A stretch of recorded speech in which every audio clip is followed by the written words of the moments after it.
All right. As I said, we will get started in about 1 minute. Oh, good. I'm not late then. Hi, Rick. Who was that? Sorry, you It's didn't. Rob. It's Rob. It's Hi. Rob. I was rushing to get here late, and then I guess I'm stylishly on time. You are precisely on time, in fact. Yes. Rob I is a thought I young. saw an AI transcriber, but in the list of participants, I don't see it. Usually, if there's an AI transcriber, I see it listed in participants. I don't see it there. All right. AI companion Oh, is that what it was? I'm sorry, I just saw is it. is activated. This is all new for me. I use in my job I use Microsoft's Copilot all the time. This is a Okay. Do little. we intend to have AI companion on? I just thought I would bring it up because sometimes it like automatically launches and we don't know it. It launches, and I found it valuable in the past for Okay. recording a transcript. Okay, And good. so, yes, I have found it valuable in the past. Okay, good deal. All right, let's hop in. We've started the recording. It is 7:06 or so. We've got quite a room full here, so let's get going. Our agenda for the evening is as follows. We're going to celebrate some wins because we've had a pretty good month since the last time we gathered, and then a couple of slides on why forward and how forward, and then some updates on our committee activities, and then, of course, the big ask on how y'all can help, because we certainly do need your help. And let's just dive in. And by the way, I want these to be interactive as much as possible. If you have a question, do not hesitate to shout it out. Let me open the chat window if I can do that, just to be sure. Shout out a question if you have it. Again, I want these to be interactive. Most of y'all are on mute. I appreciate that. So don't forget to come off mute or put a question in the chat. We'll certainly have a Q&A at the end of things. But at the same time, if you've got a question that's germane to the topic at hand, by all means, shout it out. And I basically typically talk too much anyway, so feel free to interrupt me when and if the time comes. Okay, our recent wins. Gary Shulock is on the call and is also has taken on the role of chair of our candidate recruitment and support committee. Gary, a big round of applause to you. Thank you so much for taking that on. That was originally on my plate. I've got way too many hats on my head at this point, and Gary's got the bandwidth and the experience and the skill set to drive it forward. So thank you so Yay. much. Yay, exactly. Both of our policy and our ballot access committees have started regular meeting cadences. We'll get more into that later, but we're making progress. Hi, Dan Allen. How are you? Speaking of the chair of our ballot access committee, who was 50-50 to be able to attend tonight. Again, those life activities that sometimes interrupt us, but has been able to join. Made it. You made it, exactly. And feel free to chime in when I'm talking about your committee and correct me whenever I may be wrong. Okay, I'm gonna mute. Okay, great news. Becky Neely, if you were, if all of you all were on a call back in January where Becky offered up $1,000 matching challenge for February, we have met that challenge and then some, in fact. We're at about a couple came in today, in fact. So we're at about $1,150, $1,200 somewhere in that standpoint, in that area. I will sum it all up tomorrow when the month actually ends. But we're there, and thank you, Becky. We cannot thank you enough. We will cobble together some sort of match as well in the March timeframe. So anybody who makes a contribution tonight or a further contribution in the coming days, there will be some sort of match as well on that. So again, I can't thank you all enough. And the last win I want to talk about is our website traffic is up and is up significantly. And I do have this pet theory that many people may have been interested in what Forward is trying to do in the state of Texas, but we're sitting on the sidelines throughout the 2024 election cycle in the hopes that things would get back to normal. And as we've clearly seen from the 2024 election cycle and the ensuing um, change of administration, et cetera, that things are probably not going to get back to normal. At least the two existing major parties are not the mechanism to get things back to normal. And we're seeing website traffic way up since the election in January. Month over month visits were up 216%. Month over month unique visitors was up 119% month over month. In February, on top of January, and February's not even done yet, but on top of January, up another 60%. Unique visitors up another 61%. So we're seeing a lot of interest in what we're trying to do here.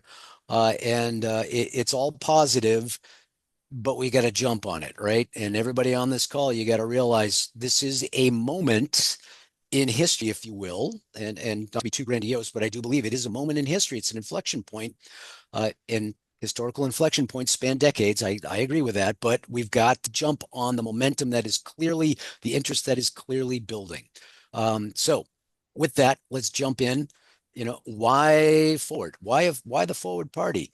And this is a survey that was taken back in February 20 of 23. There's actually no reason to believe that these numbers have changed in the last 14 months or so, but they clearly show that strong Democrats and strong Republicans only constitute 36, 45, 45, 44% of the Texas electorate, and the remaining 56% are people who are either clearly independent or who identify only marginally with the Democrats or the Republicans. And I would assert that those folks who marginally associate with either the Democrats or the Republicans only do so because there's no other viable choice on the ballot. And if we present them with a viable choice, that they will actually gravitate towards that viable choice. And that's what we're working towards. The current representation of the Texas legislature does not reflect the previous slide that I just showed. It is overwhelmingly Republican at this point, and the legislation that comes out of that legislature reflects that. It also reflects the fact that gerrymandering has rendered the fact of Republican dominance moot, and that there's really, and as a former Democratic candidate, I can tell you from experience, there's really no hope for the Democrats to take control in any way, shape, or form, at least not in our lifetimes. Again, the legislation that comes out of this particular configuration of the legislature is far more geared towards, and I'm going to go back a slide, is far more geared towards this 26% that identifies as strong Republican than the remaining 74% that identifies in some other way. And again, that's because of the gerrymandering, et cetera, that makes most of our elections here in the state of Texas uncompetitive in the general electorate, but very competitive at the primary level. And all any of these Republicans, and frankly, the Democrats as well, are concerned about is winning their primary, because the general election is pretty much predetermined. So they move either farther right or farther left to protect their position, and you wind up with extremism in the legislature. And that carries forward to the federal level as well. So our goal at the Forward Party is a far more balanced legislature where we have enough seats, in the purple seats in the middle represent Forward Party or Forward Party aligned representatives. We have enough seats in the Texas legislature to deny both the Republicans and the Democrats the majority, and they have to come to us to get anything passed. So we would provide a moderating influence and begin to be able to represent the tens of millions, literally, of Republicans, of Texans who are not currently represented in our legislature. Now, the alternative there is the Democrats and the Republicans don't like the forwardists, and they get together and work around us, but the net result is the same. They have to cooperate, and they have to negotiate to get something done that's far more aligned with the majority of the Texas electorate than what they do now. Eric, you've got your hand up. Yes, hi, Rick. My name's Art Lenz. This is my first state meeting. I'm involved with the policy committee. I'm on the subcommittee for local affairs and local issues. So just a little intro of who I am.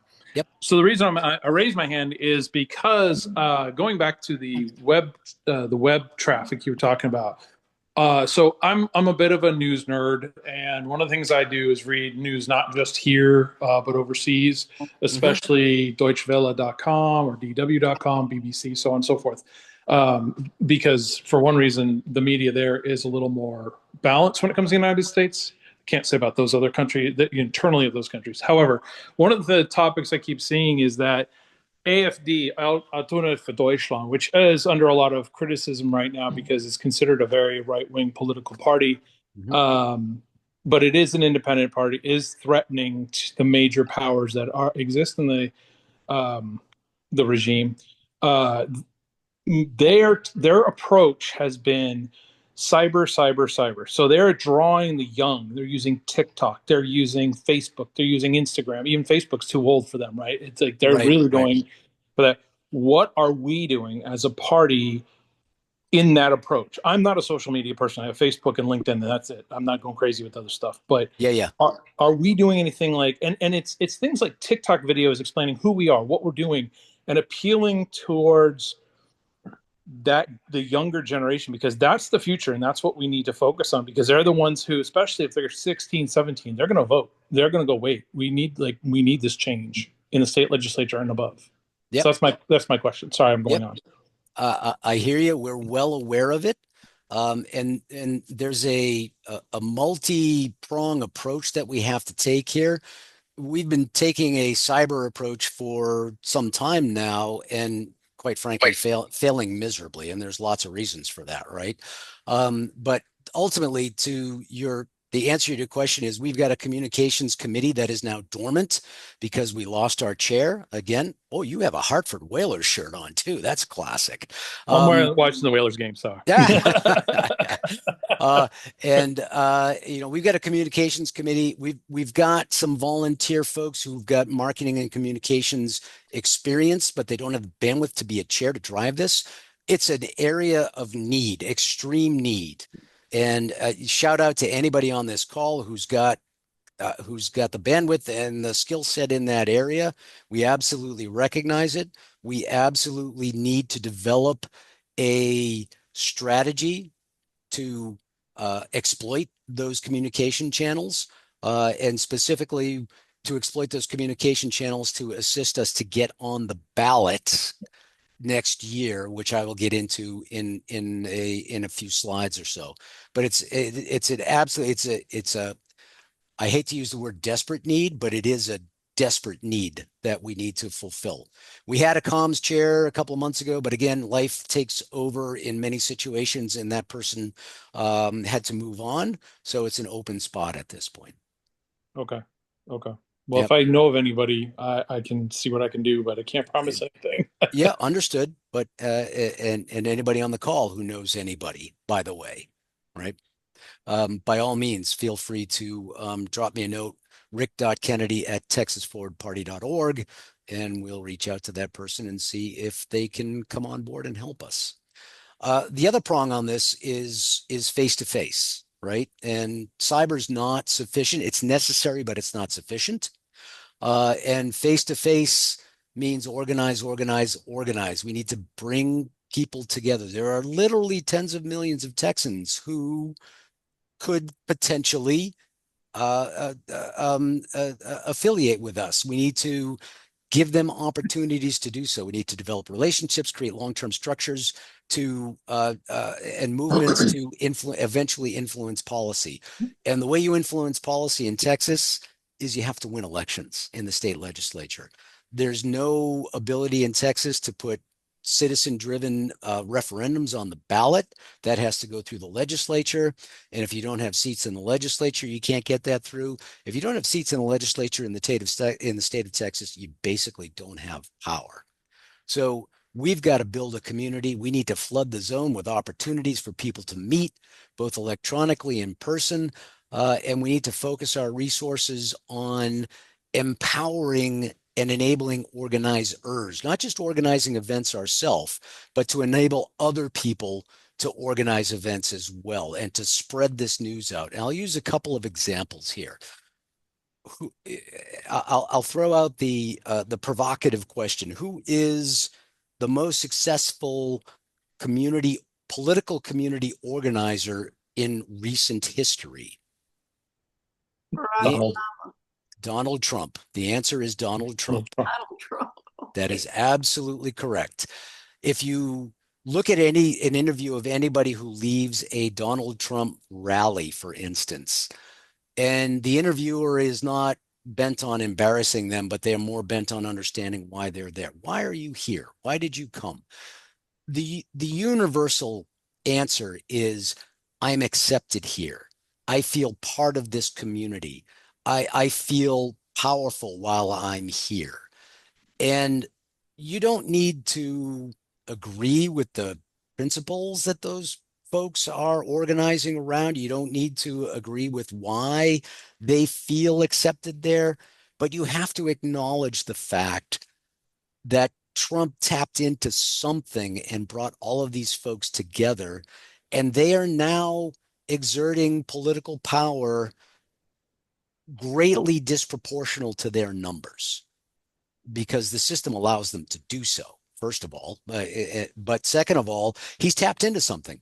And he has really leveraged it. He's leveraged himself into the White House. So you really can't deny that.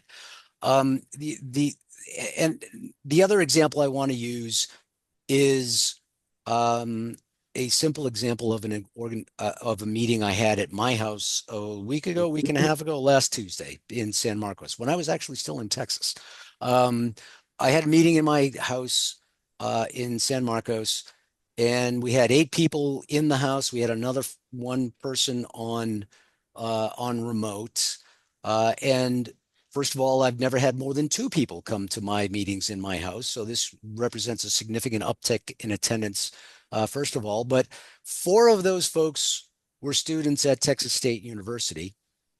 And 2 of those Texas State University folks have since pinged me and said that they want to get more involved, up to and including hosting events of their own and spreading the word face to face amongst folks in their age group. And Eric, those folks that we certainly do need to reach out to and reach by social media.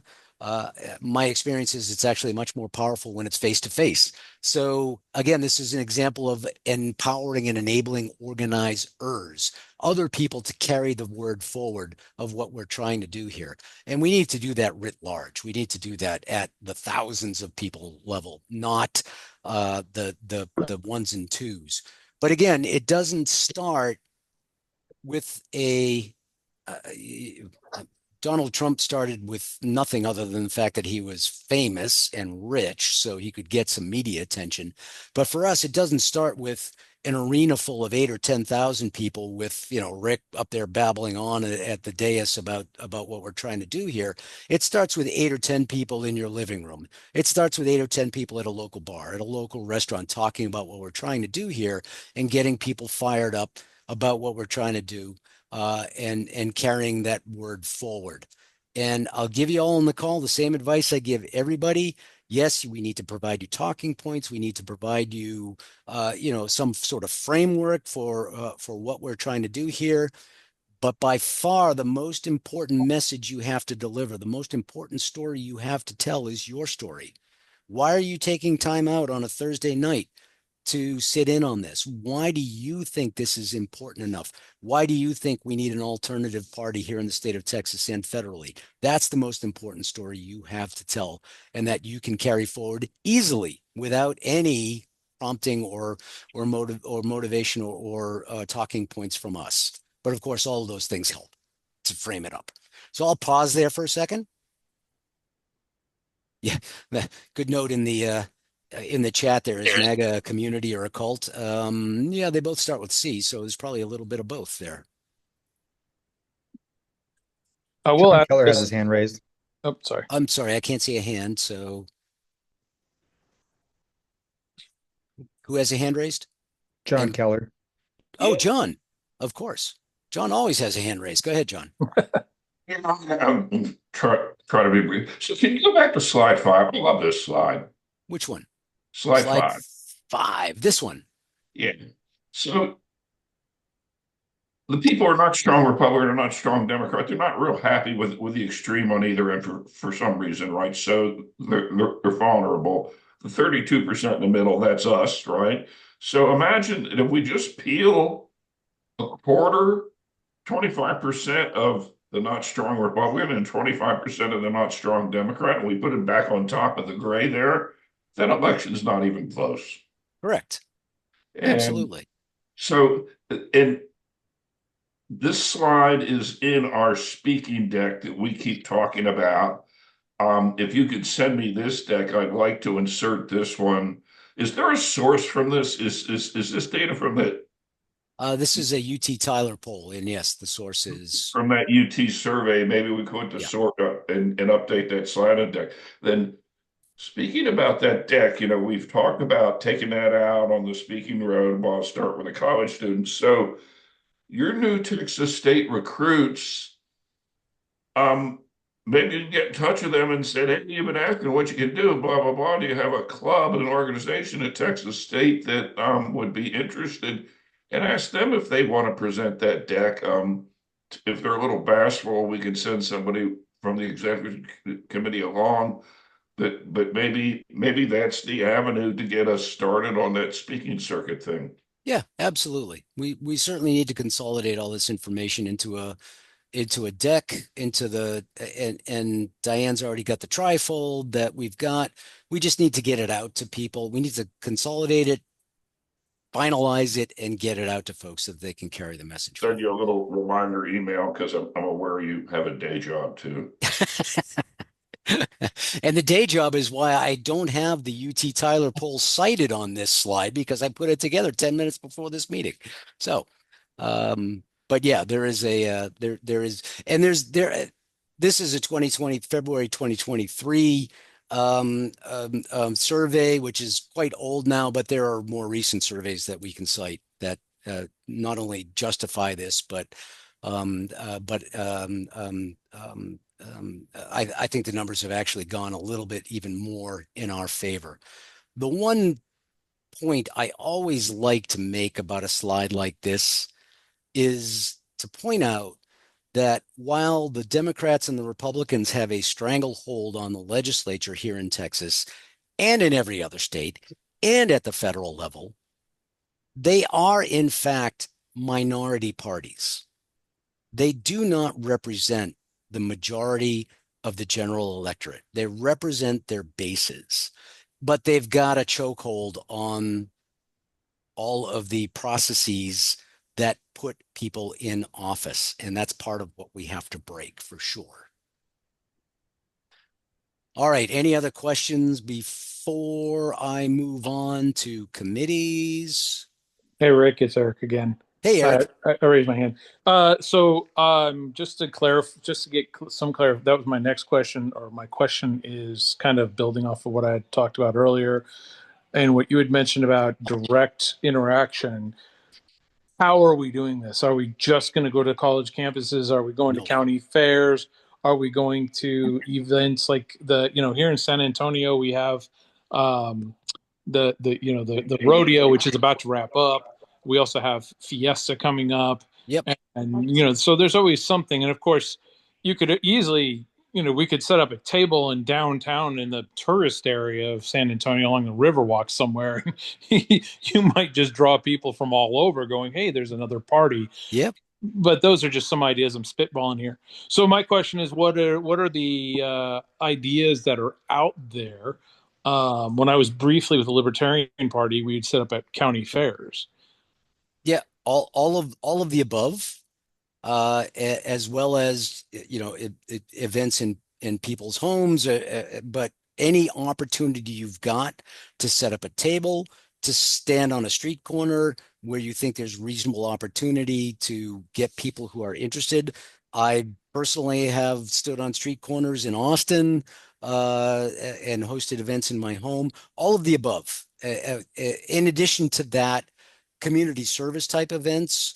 If you can get 3 or 4 forwardists to gather and volunteer to clean up a local park, or to volunteer for a morning or an afternoon at your local food bank.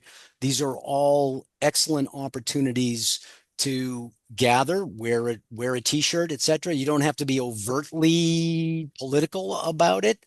But the fact that you could put an event on the forward party calendar that says we're gathering to help, to support our local food bank in Hayes County, for instance, all goes towards the whole notion of building a community of like-minded people. I go back to the early days of, say, unions. The Democratic Party has been, or was, I should say, the party of unions for many decades. That didn't start because somebody at the top of the Democratic Party thought to themselves, hey, you know what, unions would be a great idea.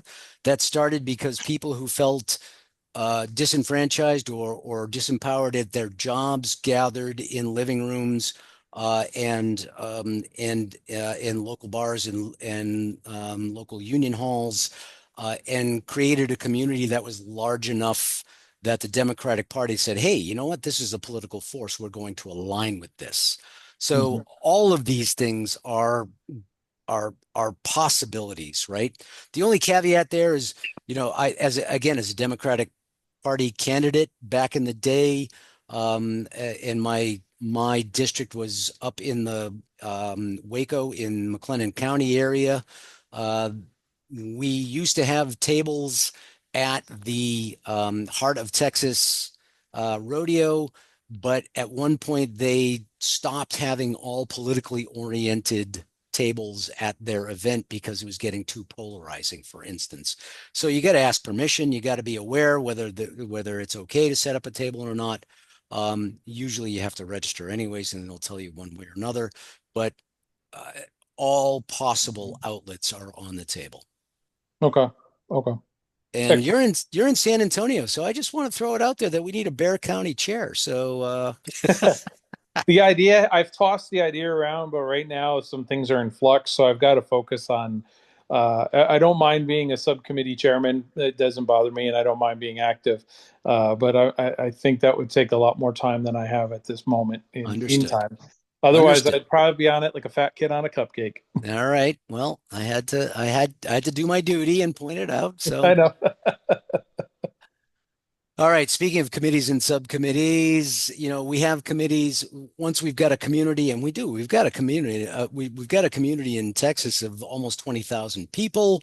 And by Texas standards, that's not huge, but it's, of course, it's big enough. But we've got our committees put together to define tactical objectives and work streams that will advance us towards that strategic goal. We currently have, again, candidate recruitment and support committee, policy committee, ballot access committee, and our communications committee, of course, desperately needs a chair. But these committees are all formed and ongoing. At some point in the very near future, we'll need a rules and conventions committee, because when we do get on the ballot in 2026, we have to nominate our candidates by convention. So we'll need to set up rules for that. And of course, we'll need a finance committee because none of this is free. So a quick update on the candidate recruitment and support committee. The purpose of that committee is to identify, evaluate, and recruit qualified and committed candidates to run for office under either the forward party banner in partisan elections or as forward party endorsed candidates in non-partisan elections, such as school boards and city council elections. Gary, you came off mute. Do you want to chime in there? Okay, I've only been involved in it for maybe a couple of weeks at the most. So I agree. We do have about 23,000 names in the in a Texas Forward Nation Builder. But out of those, only 8,200 are emailable. That's correct. I need to check how many. Maybe we would be able to send a text. But my first step was to find a little bit more of volunteers so that each one of us, you guys as well, Enrique is looking for at least 3 chairs for parties, for committees to liaise with national. And each one of the counties would probably use that. In addition, all of the counties would really be great if they had a precinct of any kind of representation. And no precinct chairs, no precinct representation so far that I've seen yet. So my first step was to use that nation builder and to do an email to everybody of 8,000 people, and maybe we can get a handful of volunteers. But I wanted to get everybody's else's input as to what kind of volunteers would you like? What are the qualifications? What are the positions? So far, only Diane has responded with her co-chair. And basically, on a county level, they were looking for people to identify as precinct chairs, but also serve as a county committees, etc., so that they could build their consensus. In reality, as we go forward, and we are going forward, we're hoping to go forward, is we eventually, each of these committees, even mine, needs at least by the charter, at least five people to participate in each and every meeting to make it illegal, to make any decision that you could submit for anything. I mean, if I wanted some money to do any kind of a mailing or anything like this, I mean, there has got to be some kind of a process. So I'm also starting my liaise with the national, Jack Mellon, who is also doing the same thing on a national level, candidates recruitment and expansion and so forth, in order to drive these states in a turbocharging state. So my other item was to look at the Florida party, for example, and their document that basically provided a steps on how to vet our candidates before we submit them to the national for their committee to approve as a forward party representative of any sort, whether we provide our own person to run or we sponsor somebody else, like an independent or a Democrat or a Republican to run. So my first step was to look for more volunteers, and any help on that matter would be great if you would respond to the emails with the qualifications and numbers of people that you would be interested in, provided that we're only looking for like maybe a handful of people. I mean, out of 8,000 emailable names, how many volunteers do you think we're going to get? Well, hopefully we will get at least 8 or 10. Exactly. That's yeah. exactly what I was thinking. A Yeah. handful. Yeah, and that's just simply the way it goes. You're going to get a couple of handfuls of people to start putting this together. If you're on this call and you're interested in serving on this committee, you can go to Texas txfwd.org committee opportunities, and I will actually click on it so that you know what it looks like. Come on. I think my bandwidth was better in Mexico. Let's go. Yours is like mine. Slow. Very slow. Okay. Go follow that link and click on Candidate Recruitment Committee and put your information in and scroll down and hit Save Volunteer Info. And that info will get to Gary. And we can start to form this, get this committee a bit more formed than it currently is. Okay. Thanks. Yep, you bet. let's get back to, sorry, which slide are we on here? Oh, yes.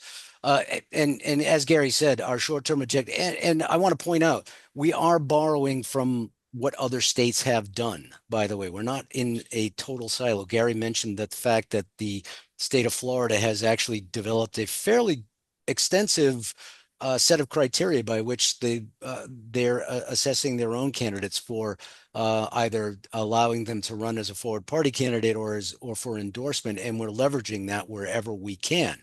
So our short-term objective, of course, we got a May election coming up in just a few weeks, basically. We don't have candidates that we can run in that election, but there's certainly a possibility to endorse candidates running for either school board or city council seats in those elections, and we're coming up with that criteria now as we speak. And over the medium term, which basically means the rest of 2026, we want to identify candidates to run in November elections as either forward aligned candidates in November municipal and school board elections. And we also want to recruit candidates to run in 2026 for state legislative, county level seats, state legislative seats, and potentially even federal U.S. Congress seats to run on the forward party ballot line in 2026.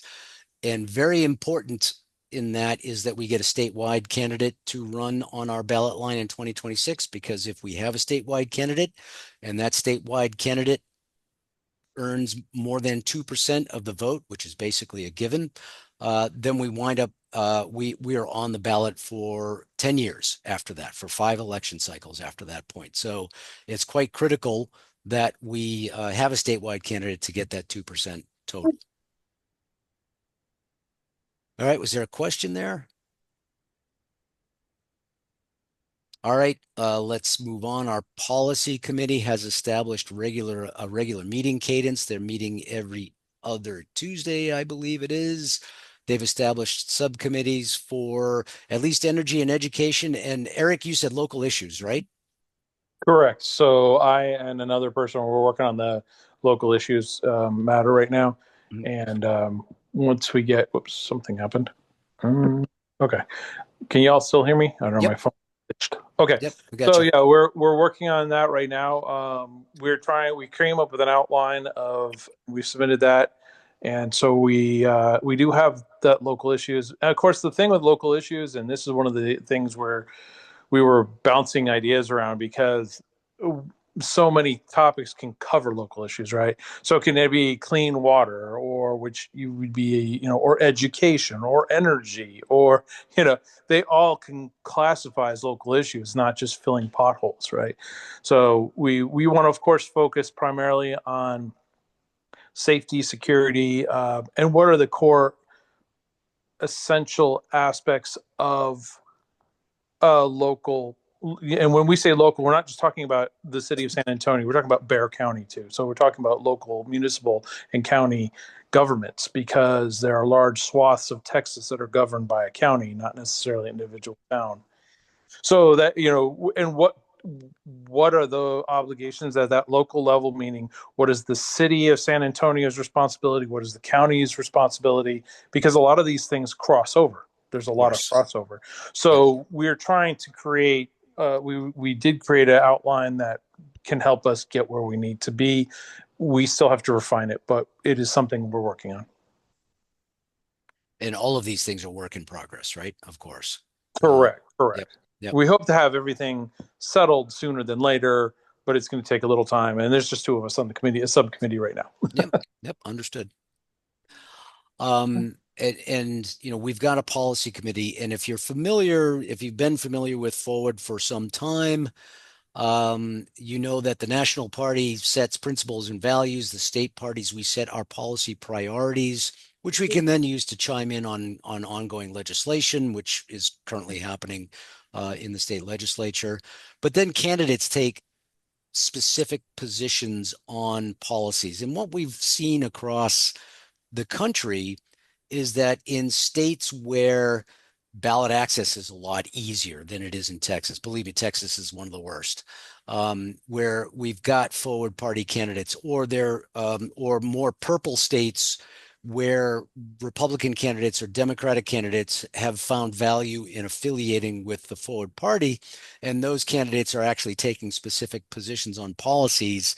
That helps round out, if you will, people's understanding of what forward party is all about. We don't have that luxury here in Texas. Again, because ballot access is difficult in Texas, and because the state is so gerrymandered, that even incumbent legislators, or challengers may not see a lot of value in associating with the forward party at this point. We need to round out some sort of policy position, policy statements on key policy areas. Again, to help people understand what our brand is, what this party stands for, here in the state of Texas as well as nationally. And that doesn't mean necessarily very specific policy stances. What it means is recommendations and policy ranges that will be acceptable as forward party candidates or forward party affiliated candidates when we go forward. So you may find a forward party candidate. I always use abortion as the example because it is salient in most people's minds, and most people understand that we have an abortion law in Texas that bans abortion after 6 weeks, and the vast majority of Texas voters don't agree with that, but it is law. And you may find a forward party candidate who advocates a position for perhaps banning abortion after 14 weeks, after 16 weeks. You may find another forward party candidate who advocates for banning abortion after, say, 22, 24 weeks, something like that.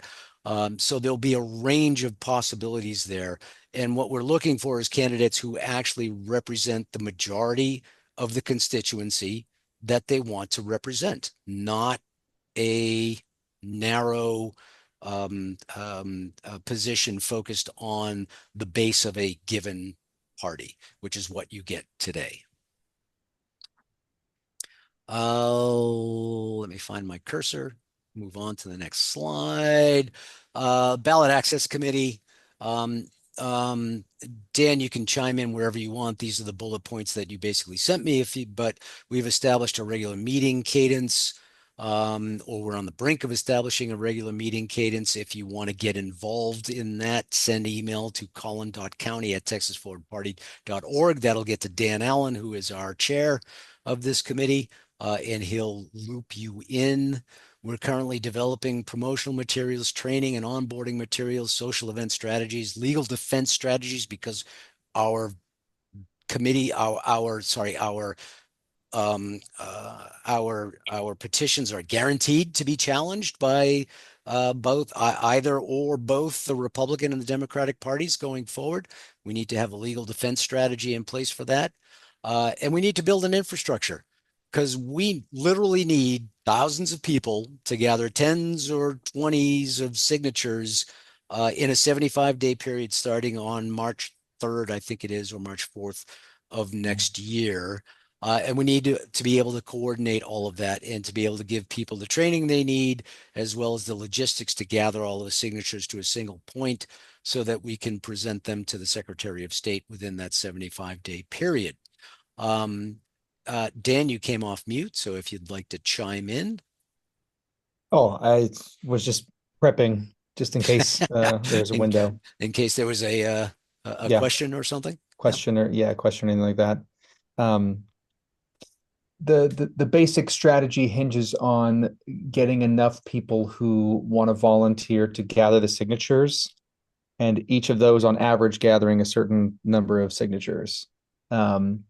The committee is 5 or 6 people right now. The last meeting had 4 folks. We are meeting every other Monday from 7 to 8 p.m. There is a meeting this coming Monday if you want to participate.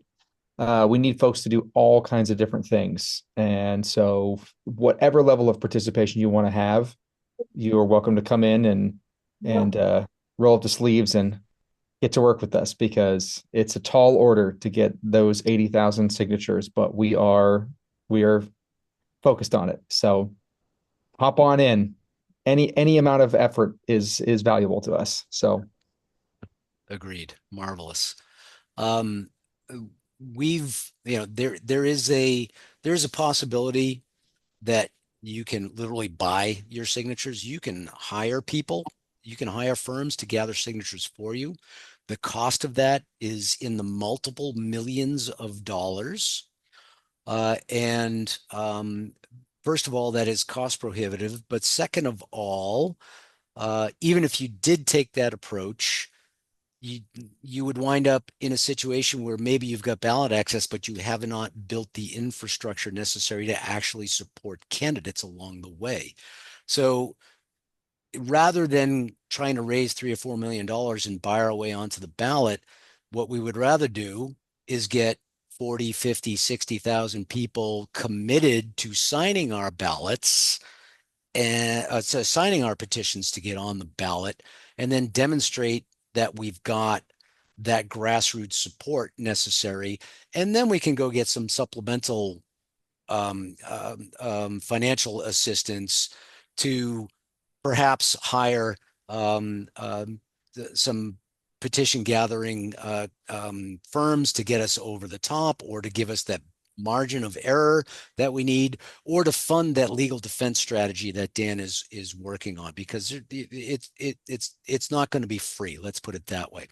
And it's a good segue to the next slide, which is you can pledge to sign our ballot access petition next year. Again, this has to happen and again, this is another barrier that the legacy parties have put in place to competition on the ballot. They've got legislation passed back in 1910, I think it is, 1905, somewhere back there, more than 100 years ago, that basically states that you have to gather ink on paper signatures in a 75-day period that starts after the primaries in any given election cycle. So next year, that is after March 3rd, I believe, is the primary. The easiest and most impactful way you can help is to go to that URL or scan that QR code and pledge to sign that ballot next year when the time comes. And if you do so, we're going to come around. We'll find you. We'll send somebody out to find you, and we'll get that ink on paper signature. But the real benefit here is that when we can start broadcasting to people that we've got 5,000 people committed to sign our petition, we've got 10,000 people committed, we've got 20,000 people committed to sign our petition, that's going to show grassroots support for what we're trying to do here. And it's going to build like a snowball. There'll be a hockey stick effect, right? We'll be 5,000, 10,000, 20,000 people. And then in January of next year, it's going to spike to 40,000. And then in February, it's going to spike to 80,000. And then when we've got the training and the infrastructure in place to go gather those signatures, we'll be able to do so.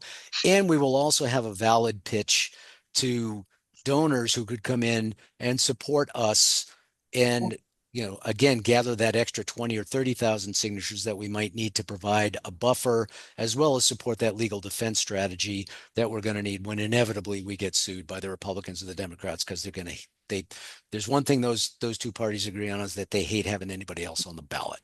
So again, it's grassroots first. Without grassroots, there's nothing else. So again, this is the easiest and the least impactful way to you personally that you can support us. So by all means, go ahead. I also want to emphasize the fact that this does not obligate you. Here comes the legal defense stuff. This does not obligate you to sign our petition next year, not in any way. It just indicates that you would like to if the opportunity arises. So again, it's not an obligation on your standpoint. It's not a commitment of time on your standpoint. But believe me, if we get 5 or 10,000 of these, it'd be hugely impactful to what we're trying to do here. All right, other ways you can help out. Again, sign up to volunteer at that texasforward.org/volunteer link. You can reach out to your county chair If you're in a county that has a chair, they all have email addresses of the county name .county@texasforwardparty.org. For instance, I'm county chair of Hayes County, so hayes.county@texasforwardparty.org. By all means, reach out to them directly. You can serve on a committee. Again, texasforward.org/committee opportunities will take you straight to volunteering for one of our ongoing committees. And as I always say, if you can't contribute your time and you're able to, you can by all means contribute your financial support at texasforward.donate. Texas Forward, sorry, I'm going to edit this real time. I told you 5 minutes before the meeting I was working on this. Texas Forward, find the R key. texasforward.org/donate and drop us a financial contribution as well. Also hugely impactful. And if you can make it recurring, even $5 a month is incredibly supportive. So with that, I appreciate all of y'all's time. I'm going to open it up to general question and answer. Shout it out, put your hand up. I haven't been able to see all hands for some reason, but shout it out if you've got a question or put your hand up and we'll try to field it.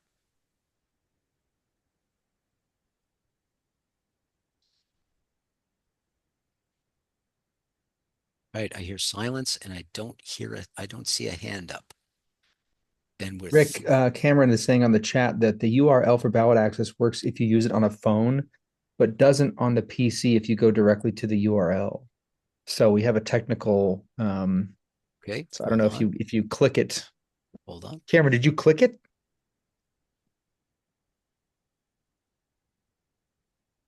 I clicked it. It's mine. Give me a break. You directly typed it, and there it is. So I clicked it. So the link on the slide is correct. Let's go. Sorry, let's go back. Okay. To the slide. Yeah, the link on the slide is correct. It's txforward.org/ballot access. So check your spelling. Cool. All right. It works. That's good. Yep. Okay. Demonstrated live. This is live now. We need these pledges now. So if everybody can go get, 3-4 people go for it. We need these numbers to go up. Yep. Everybody's directly typing it and perhaps fat fingering it. And yeah, it's not .com, it's .org. Believe me. We're not a company. We are an organization. Nobody's getting paid here. All right. Any other questions, comments? I have a question. Yeah, go ahead. Somebody on a plane sitting next to me a few weeks ago told me about this organization. And so I went over to the website to see if I could find out more about it. And it was hard for me to tell if it was even an active group anymore. Okay.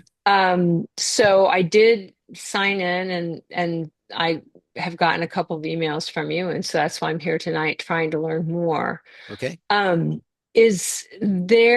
I missing something on the website where I can get like more of an overview of what the organization is hoping to do? I mean, I was able to follow along a little tonight, but as somebody who just kind of dropped in here and I'm not super clear Okay. on everything that the organization is hoping to do, other than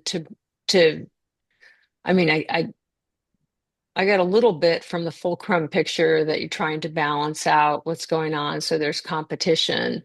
But as I said, maybe I just didn't know how to navigate the website. No, I won't say that. You've got the gist of it with the fulcrum, right? And the attempt to balance out and the attempt to store competition in elections, and restore representation again to the millions of Texans who feel like they're not represented by the two major parties. So you've got the gist of it there. I take the feedback on the website I take that to heart because I personally have been looking at it recently and thinking to myself, this does not effectively tell the story. And even the analytics that I've got around where people spend time on the website, how much time they spend, um, also tells the same story that it needs to be revamped and we need to revisit it.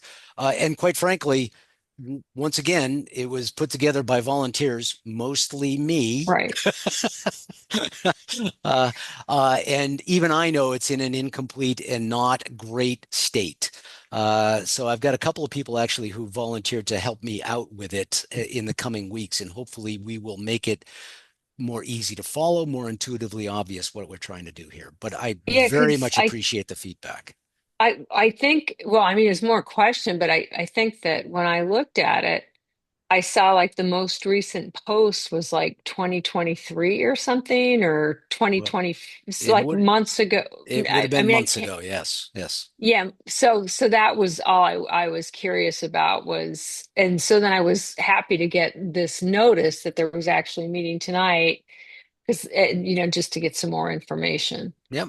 Um, No, this is very valuable, right? And keeping the website up to date, keeping fresh content on the website is all incredibly important, and to keep people engaged. And again, 100% appreciate the feedback. okay. And you are exactly the target market, right? You are a person who somebody on an airplane said something, right? And you were curious enough to go look at the website. We need to have the website be able to satisfy your need for information. So again, taken to heart for sure. Okay. Well, Okay. thank you. Yep, you All bet. right. Appreciate it. Yep. A couple of hands up. Eric, you again, and then there's one other. Yeah, so one of the things I would suggest for the website is maybe take the opportunity to do video interviews where we can take party members and say, hey, why did you join Forward? What interested you in Forward? Maybe that will help with individuals such as the young lady that just spoke, and just say, hey, this is why I joined Forward because of X, Y, Z, right? Yep. Everyone has a story like you've been saying all night, so I think that would really enhance and help if we had a part of the web page that says testimonials or something like that. Like, this is why I joined the Ford Party. This is why I became involved in the party. Something Yep. like. Great idea. Again, content generation has just been one of the biggest challenges because it's time consuming. It's hard to do. So, but great idea. There are actually a few of those videos kicking around somewhere. Actually, we should post them on the website. Yeah, and maybe I'll cut one myself. It all takes is 30 to 60 seconds. So, um, um, my my why I came to Forward story is pretty straightforward. And I will relate it here because it only takes 30 seconds or so. The 2016 election was a big wake-up call for me. I decided that the way that I was going to try to have an impact was I was going to run for United States Congress. Yeah, go big or go home, right? Or be stupid, whatever analogy you want to put on that. I wanted to run as an independent, because I thought the United States Congress needed more independent voices. It took me about a half an hour of research to understand that an independent stands absolutely no chance whatsoever unless you have hundreds of millions of dollars and can invest tens of millions in your own campaign, which I don't. Um, so I decided to run as a Democrat. I wound up as a two-time Democratic Party nominee. After the 2020 election, I walked away saying this whole thing is rigged and it's not rigged for people like me, so there's no hope. I took a year away from politics, and in January of 2022, for some reason unknown to anybody but God, I sat on the first meeting of the Texas Forward Party statewide and turned around and looked at my wife and said, "Ah, shit, I've got to get involved." And here I am 3 years later. So that's my onboarding story because and the gist of that is that Forward Party is offering the alternative that I would have opted for back in 2017 if it was available. All right, we've got multiple hands raised here. Let's see if I can find the order. Diane, I think you were first.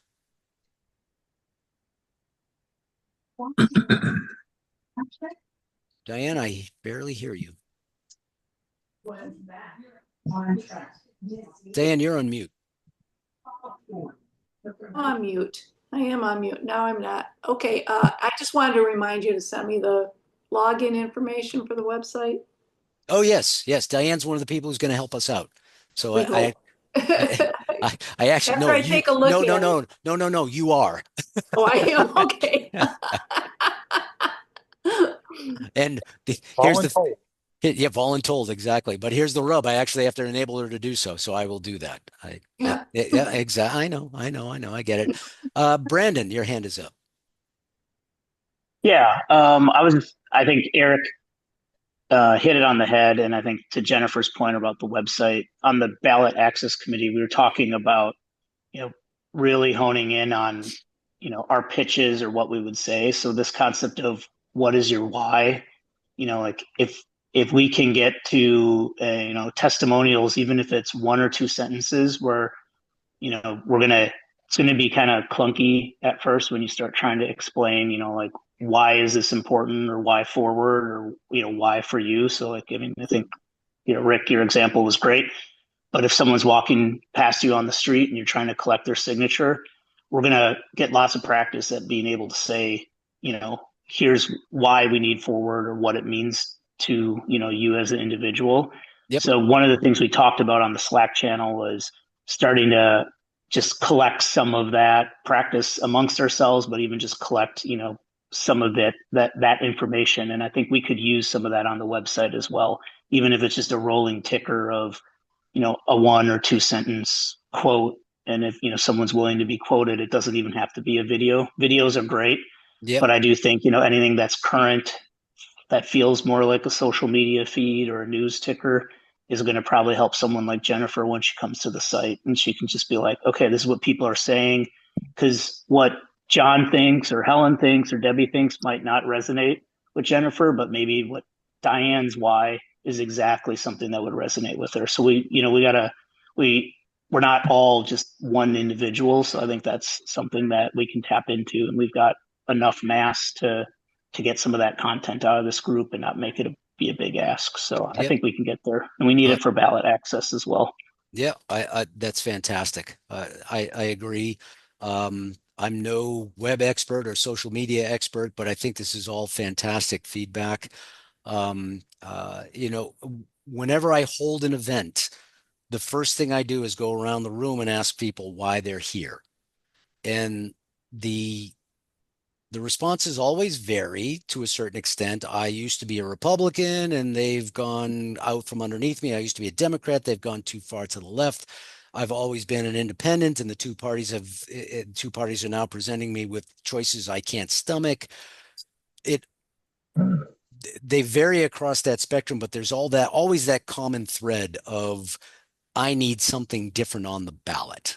And agree, if we can put a bunch of these various 15-second type of vignettes out there, it probably will go a long way to help people form their or gel their understanding of what we're trying to do here. So appreciate the feedback. Diane's going to get right on that. Jeff Harper, your hand is up.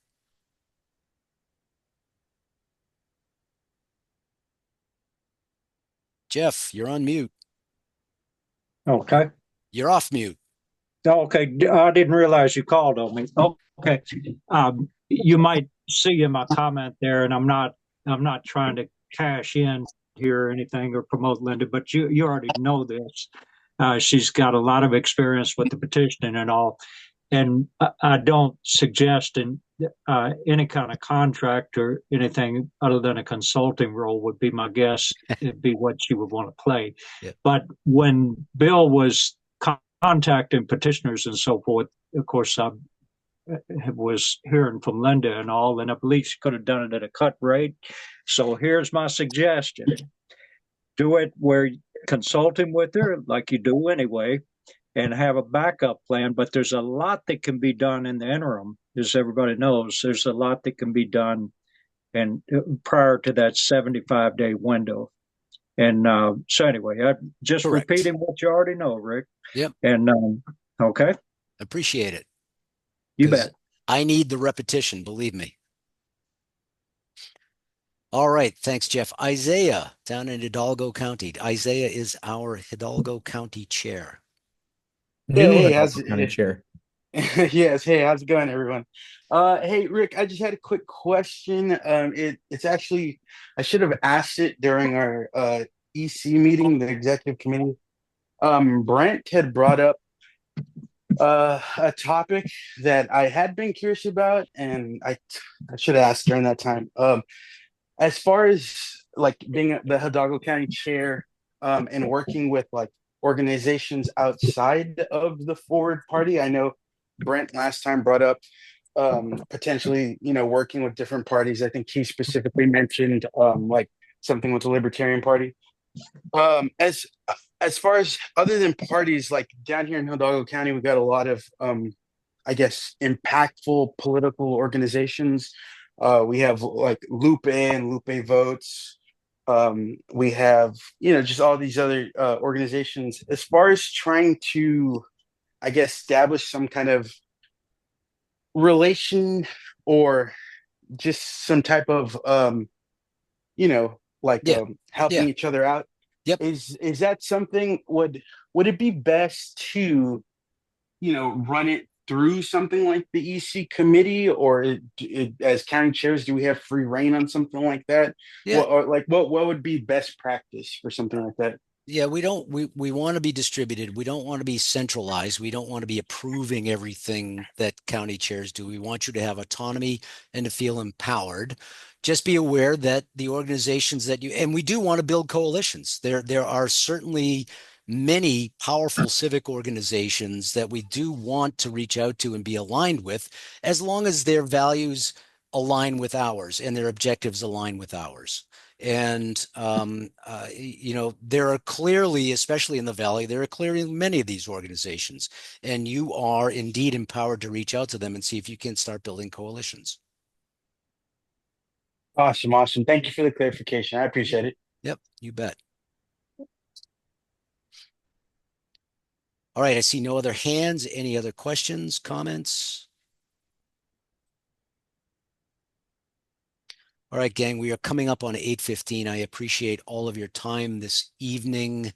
Again, if you can and if you're willing, go out and hit that txfwd.org/ballot access site and give us your pledge. It'll go a long way to get to start doing or to start fulfilling what we're trying to do here. And appreciate you, and hopefully we'll see you on March 18th, I believe is the March update. So have a great night, everybody, and take care. We'll see you. Thanks, Rick. Thanks, everybody. Bye-bye. Thank you. Bye, Rick. Thank you. You bet.